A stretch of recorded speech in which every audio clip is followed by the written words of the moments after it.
Hello everyone, কেমন আছো তোমরা সবাই? আশা করছি সবাই ভালো আছো, আমরাও ভালো আছি। আজকে হচ্ছে ষষ্ঠী, আর নিজেরা নতুন নতুন জামা প্যান্ট পরবো, আর আমার বিছানার চাদরটা নতুন হবে না, এটা তো হতেই পারে না। তো এই চাদরটা দেখো অনলাইন থেকে কেনা, খুবই কম টাকায় কেনা, অফলাইনের থেকে দাম কম, এটাই বললাম। তো চাদরটা এত সুন্দর লেগেছে, আর সত্যিই সুন্দর। ক্যামেরাতে কতটা বুঝতে পারছো জানি না, কিন্তু মানে এমনিতে কিন্তু খুবই সুন্দর চাদরটা। দেখো কত সুন্দর, মানে হোয়াইট কালারের উপরে কিন্তু প্রজাপতির এরকম প্রিন্ট রয়েছে। আর চাদরটা দুটো পিলে কভার রয়েছে, তো কোলবালিশের কভারটা কিন্তু নেই আর কি, পাশ বালিশ যেটা বলো। তো এত সুন্দর লাগছে, আর সাদা মানে মানে পুরো ঘরটাকেই কিন্তু আলাদা রকম করে দিয়েছে। আর জুম করে তোমাদেরকে কি দেখাচ্ছি বলো তো, ওই নারকেল গাছে দেখো কত ডাব হয়েছে, সেটাই দেখাচ্ছি। আমার ঘরের ওপরের আর কি জানালার থেকে কিন্তু বাইরের ভিউটা সত্যিই সুন্দর, তো সেটাই আর কি জুম করে তোমাদেরকে দেখালাম। আর মনে হচ্ছে এত সুন্দর বিছানা পাতা দেখে মনে হচ্ছে শুয়ে পড়ি, মানে এরকমই মনে হয় যখন নতুন নতুন চাদর বিছানো হয়। সত্যিই সাদা জিনিস খুবই সুন্দর, কিন্তু সাদার মূল্যটা সবাই দিতে পারে না। আর আমার ঘরে তো জানো দুটো বাচ্চা আছে, তো আমি বারবার বলেছি যে এই চাদরটা একটুখানি বুঝে শুনেই আর কি বিছানায় উঠিস, কারণ চাদরটা এতটা সুন্দর। তো হঠাৎ করে ভাবছো আবার কোথায় যাচ্ছি, তাই তো? কিন্তু আজকে তো মেয়ের রয়েছে ডান্সের প্রোগ্রাম, রয়েছে প্রোগ্রাম না রিহার্সেল রয়েছে, তো সেই জন্য যেতে হচ্ছে। সকাল 11টায় না 10:30টায় যেতে বলেছে আর কি, 11টায় না 10:30টায় যেতে বলেছে।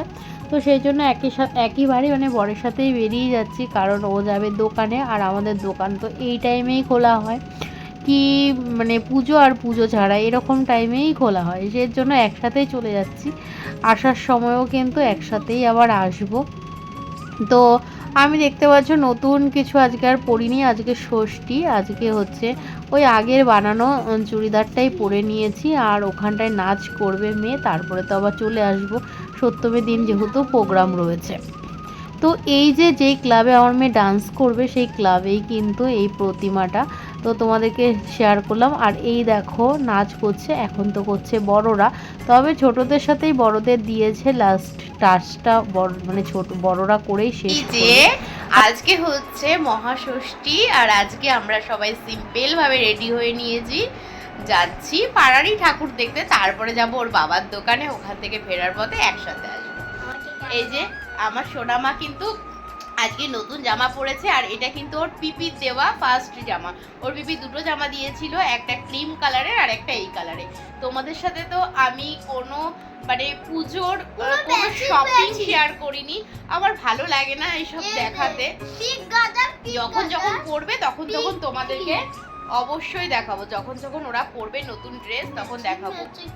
কথা বলছি তো। আর ওর বাবা আমাদেরকে অষ্টমী নবমীতে নিয়ে যাবে, আর কালকে সপ্তমী, কালকে হচ্ছে আমার বড় মেয়ের নাচের প্রোগ্রাম রয়েছে। আর এই যে পিঙ্ক কালারের জামাটা দেখছো আমার ছোট মেয়ে পরেছে, এটা কিন্তু ওর পিপি দিয়েছে। আর এই যে ইয়েলো কালারের জামা দেখছো, এটা কিন্তু আগের বারের পুজোর মানে ওর কাকিমা দিয়েছিল জামাটা। আর আমি তো একটা পুরনো মানে চুড়িদার পরেছি, নতুন কিচ্ছু পরিনি। আর আজ যেদিন বরের সাথে বেরোবো সেদিনই নতুন পরবো, তাছাড়া ইচ্ছে করেই নতুন কিছু পরিনি। আমার বরটা ঘেমে নিয়ে দোকানদারি করছে পুরনো জামা পরে, আর আমি কি করে নতুন পরি?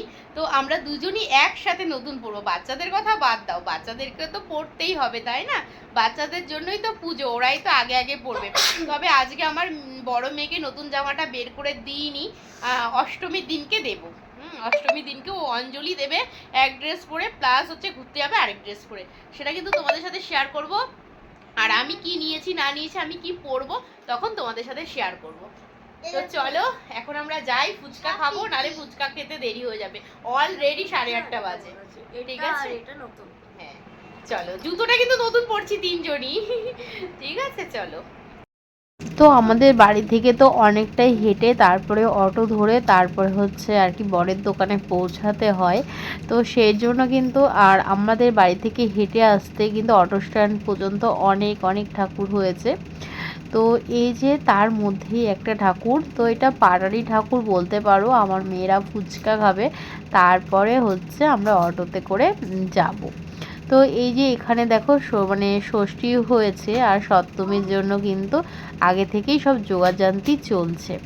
তারপরে এই যে আমার মেয়েরা লাইনে দাঁড়িয়ে পড়েছে ফুচকা খাবে, আমি কিন্তু খাবো না। আর এখন কি হয়েছে বলো তো, বাইরের জিনিস না একদমই আমি খেতে পাচ্ছি না, আমার একটা কেমন বমি বমি ভাব আসছে, শরীর খারাপ লাগছে। তো সেই জন্য আমার আর খেতে ইচ্ছে করছে না। এক সময় ফুচকা আমার খুব প্রিয় ছিল, তো এখন আমার অতটা বেশি ভালো লাগে না। আর মেয়েরা খাচ্ছে, ওরা তো এখন খাবেই। তারপরে মেয়ে বায়না করলো যে বেলুন কিনবে, আর এই বেলুনটা কিনে দিলাম।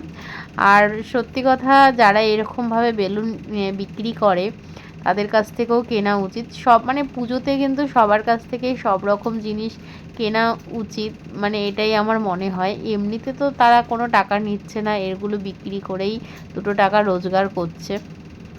তারপরে দেখো এখন অটোতে উঠে গেছি, এখন কিন্তু প্রায় 10:30 বাজে।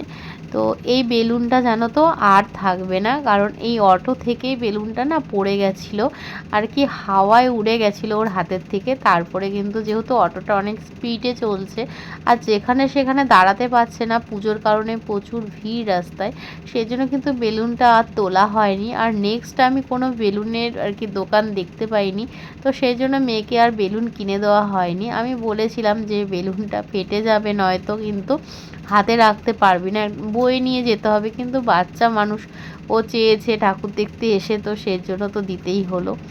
তারপরে দেখো এটাও কিন্তু মানে আমার হাজব্যান্ডের দোকানের কাছাকাছি একটা পুজো, তো সেই পুজোতেই আর কি আবার আসলাম এখানে ঠাকুর দেখতে। এই ঠাকুরটাও কিন্তু খুব সুন্দর হয়েছে। সপ্তমীর জন্য এখানটাও দেখছিলাম যে যোগাযান্ত্রী সব করে রাখছে। আর আমার ছোট মেয়ে তো এই প্রশ্ন ওই প্রশ্ন করে যাচ্ছে, কেন অসুরকে মারছে, কেন এই করছে, ওর সাথেই বকবক করছি আর তোমাদের সাথে ভিডিও শেয়ার করছি। তো এখন বরের দোকান টোকান বন্ধ হয়ে গেছে, তো এখন কিন্তু রাতে ডিনার করে তারপরে বাড়ি যাব। এখন কিন্তু 12টা বাজে আর আমার বরের বাড়ি যেতে এখন 12টাই বাজছে।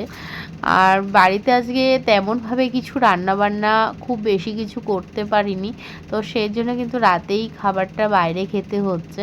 যেহেতু মেয়ের নাচের রিহার্সাল ছিল আর দিনের বেলা বেরোলে পরে কিন্তু একদমই সময় পাওয়া যায় না, বুঝতেই পারছো আমার দুটো বাচ্চা রয়েছে। তারপরে সকালবেলা 10:30 টাইম দিয়েছিল, তারপরে কিন্তু 1টার সময় বাড়ি এসেছিলাম। তা 1টা থেকে 2টো 2:30টার মধ্যে কি এমন রান্না করা যেতে পারে বলো।